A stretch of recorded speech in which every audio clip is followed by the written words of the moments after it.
തിങ്കളാഴ്ച രാത്രി പതിവ് പോലെ ജോലി കഴിഞ്ഞ് വീട്ടിലേക്ക് മടങ്ങുന്ന യുവതി. സ്ഥലം റാണിബാഗിന് സമീപമാണ്. അവിടെ എത്തുമ്പോൾ അവിടേക്കൊരു സ്ലീപ്പർ ബസ് വന്നു നിൽക്കുകയാണ്. ഈ സ്ലീപ്പർ ബസ്സിലേക്ക് ഓടിച്ചെന്നുകൊണ്ട് സമയം എത്രയായെന്ന് ഈ യുവതി അന്വേഷിക്കുന്നു. തുടർന്ന് നടന്നത് മനസാക്ഷിയെ മരവിപ്പിക്കുന്ന കാര്യങ്ങളാണ്. ഈ യുവതിയെ ബസ്സിനുള്ളിലേക്ക് ഈ അക്രമി സംഘം വലിച്ചു കയറ്റുന്നു. പിന്നീട് ക്രൂരമായി ബലാത്സംഗം ചെയ്യുന്നു. എന്തോ ദൈവഭാഗ്യം കൊണ്ടാണോ ഭാഗ്യക്കേട് കൊണ്ടോ എന്നറിയില്ല, അവളുടെ ജീവൻ തിരിച്ചു കിട്ടി. അതോടുകൂടിയാണ് ഈ വിഷയം പുറം ലോകം അറിയുന്നത്. ഇത് ചുമ്മാ പറഞ്ഞതല്ലേ, ഈ കഴിഞ്ഞ ദിവസം നടന്ന സംഭവമാണ്. ഡൽഹിയിലെ സ്വകാര്യ ബസ്സിനുള്ളിൽ യുവതിയെ കൂട്ടബലാത്സംഗം ചെയ്തു എന്നുള്ളതാണ് ഇതുമായി ബന്ധപ്പെട്ട പരാതി.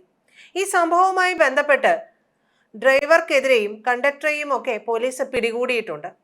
കുറ്റകൃത്യത്തിന് ഉപയോഗിച്ചിട്ടുള്ള വാഹനം പോലീസ് കസ്റ്റഡിയിൽ എടുക്കുകയും ചെയ്തു. ഈ യുവതി മംഗോൾപുരിയിലെ ഒരു ഫാക്ടറിയിൽ ദിവസക്കൂലിക്ക് ജോലി ചെയ്യുന്നതാണ്. 3 കുട്ടികളുടെ അമ്മയാണ്. അപ്പോൾ രാത്രി ജോലി കഴിഞ്ഞ് സ്ഥിരമായി പോകാറുള്ള വഴി അവൾക്ക് പ്രത്യേകിച്ച് പ്രശ്നങ്ങളൊന്നും തോന്നിയില്ല, അപരിചിതത്വം തോന്നിയില്ല. അങ്ങനെ അവൾ മുന്നോട്ട് പോവുകയാണ്. അപ്പോഴാണ് ഈ സ്ലീപ്പർ ബസ് വന്ന് നിൽക്കുന്നത്. അതിൻ്റെ സമയം ചോദിക്കാൻ വേണ്ടിയിട്ടാണ് അടുത്തേക്ക് ചെന്ന് നിന്നത്. സമയം അറിയണമല്ലോ. രാത്രി ഇറങ്ങിയിരിക്കുന്നത് താൻ നടന്നു വന്ന സമയം തെറ്റിയോ, ബസ്സിന്റെ സമയം തെറ്റിയോ, ഇനി അടുത്ത ബസ് വരാനുണ്ടോ, എന്താണോ ആ യുവതിയുടെ മനസ്സിലുണ്ടായിരുന്നത് എന്നുള്ളത് നമുക്കറിയില്ല. എന്തായാലും ഈ ബസ്സിലേക്ക് 3 പേർ, ഈ പ്രതികളായിട്ടുള്ള 3 പേര് ബസ്സിലേക്ക് ഈ യുവതിയെ വലിച്ചു കയറ്റുകയാണ്. വലിച്ചു കയറ്റിയ ശേഷം നംഗ്ലോ എന്ന് പറയുന്ന ഭാഗത്തേക്ക് ഓടിച്ചു പോകുന്നു. അവിടെ വെച്ചാണ് ഇവർ ഈ യുവതിയെ കൂട്ട ബലാത്സംഗത്തിന് ഇരയാക്കിയത്. പ്രതികളെ മുഴുവനും പിടികൂടാനുള്ള വഴികൾ തുടങ്ങിയിട്ടുണ്ട്, അന്വേഷണം നടത്തിക്കൊണ്ടിരിക്കുകയാണ് എന്നാണ് പോലീസ് പറയുന്നത്. ഇതിന് സമാനമായ ഈ ഒരു സംഭവം കേൾക്കുമ്പോൾ നിങ്ങളുടെ മനസ്സിലേക്ക് ഓടിയെത്തുന്ന മറ്റൊരു സംഭവമുണ്ട്. അത് കുറച്ച് വർഷങ്ങളിലേക്ക് പിന്നിലേക്ക് പോകണം. 2012 ഡിസംബറിലാണ് ഡൽഹിയിൽ നടന്നിട്ടുള്ള അതിക്രൂരമായിട്ടുള്ള കൂട്ട ബലാത്സംഗം. ഈ കേസാണ് നിർഭയ കേസ് എന്നറിയപ്പെടുന്നത്. നിർഭയയ്ക്ക് ശേഷം മറ്റൊരു യുവതിക്കും അത്തരത്തിലുള്ള ഒരു അനുഭവം, അത്തരത്തിലുള്ള ഒരു ദുര്യോഗം ഉണ്ടാകരുത് എന്നുള്ളത് എല്ലാവരും പ്രാർത്ഥിച്ചു. പക്ഷേ ദിവസം പ്രതി എന്നോണം ഇത്തരത്തിലുള്ള കൂട്ട ബലാത്സംഗങ്ങളും കൊലപാതകങ്ങളും ഒക്കെ നടന്നു വരികയാണ്. 2012 നമ്മളെ ആകെ ഞെട്ടിച്ചു കളഞ്ഞിരുന്നു നിർഭയയുടെ ആ സംഭവം.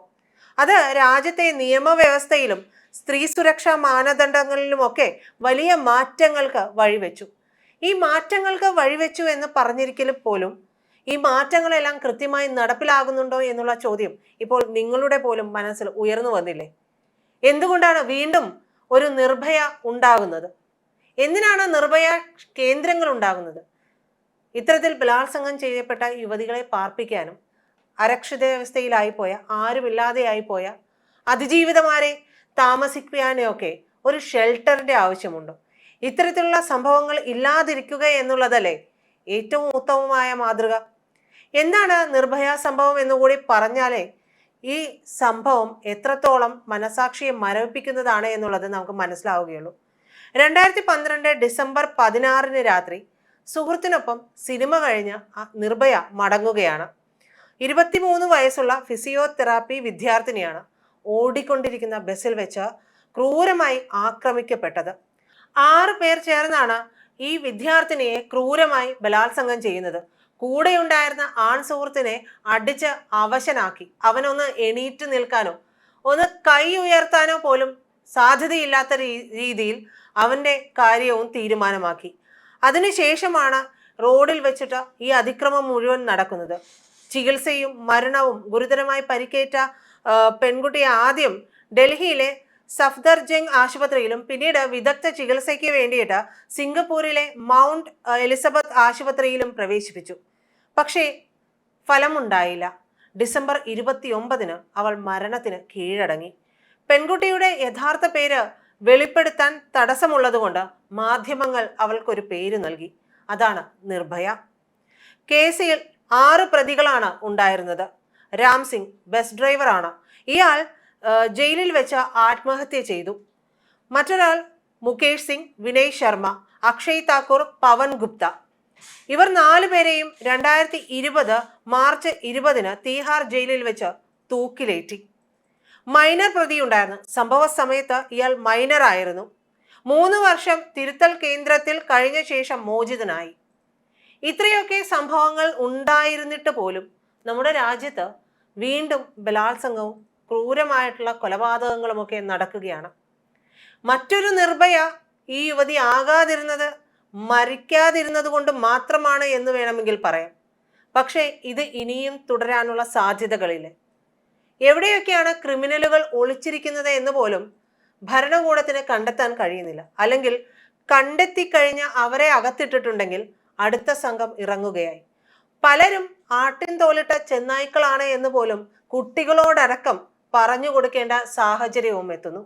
നോക്കൂ, ഇത്തരമൊരു സംഭവം ഉണ്ടായ രാജ്യത്ത് അതേ സ്ഥലത്ത്, അതായത് ഡൽഹിയിൽ വെച്ച് തന്നെയാണ് നിർഭയയും ഇത്തരത്തിലുള്ള ഒരു സാഹചര്യത്തിൽ അകപ്പെട്ടു പോകുന്നത്. അതേ ഡൽഹിയിൽ വെച്ച് തന്നെയാണ് ഇത്തരത്തിലുള്ള കാര്യങ്ങൾ നടക്കുന്നത്, വീണ്ടും നടക്കുന്നത്. ഈ യുവതി സ്വന്തം വീട്ടിലേക്ക് ജോലി കഴിഞ്ഞതിന് ശേഷം ഒരുപക്ഷെ തിരക്കിട്ട് നടന്നു പോവുകയായിരുന്നിരിക്കാം. അവൾക്കേറ്റ ക്രൂരമായിട്ടുള്ള അനുഭവം, ഇനി അവൾക്കുണ്ടാകുന്ന ട്രോമ. 3 കുട്ടികളുടെ അമ്മയാണ്. എങ്ങനെ ഈ കുട്ടികളുടെ അടുത്ത് ഒരമ്മ എന്ന നിലയിൽ അവൾക്ക് പെരുമാറാൻ കഴിയും? അത്രത്തോളം സ്വന്തം ഒന്ന് എഴുന്നേറ്റ് നിൽക്കാൻ പോലും പ്രാപ്തിയില്ലാത്ത തരത്തിൽ ഇതിൻ്റെയൊക്കെ ട്രോമ ഈ സ്ത്രീകളെ ഒന്നടക്കം വേട്ടയാടുന്നുണ്ട്. ഇത്തരത്തിൽ ക്രൂരമായി പീഡിപ്പിക്കപ്പെട്ട, ബലാത്സംഗം ചെയ്യപ്പെട്ട സ്ത്രീകളെ ഒന്നടങ്കം വേട്ടയാടപ്പെടുന്നുണ്ട്. നിയമ സംവിധാനങ്ങൾ ഈ കാര്യങ്ങൾ ഒന്ന് കട്ടേനെ നിയമ സംവിധാനങ്ങൾ പ്രതികളെ പിടികൂടുന്നുണ്ട് എന്ന് പറയുമ്പോഴും പൂർണ്ണമായി ഇത്തരത്തിലുള്ള കാര്യങ്ങൾ രാജ്യത്ത് നടക്കാതിരിക്കുക എന്നുള്ളതാണ് ഏറ്റവും ആശ്വാസ്യകരമായിട്ടുള്ള കാര്യം.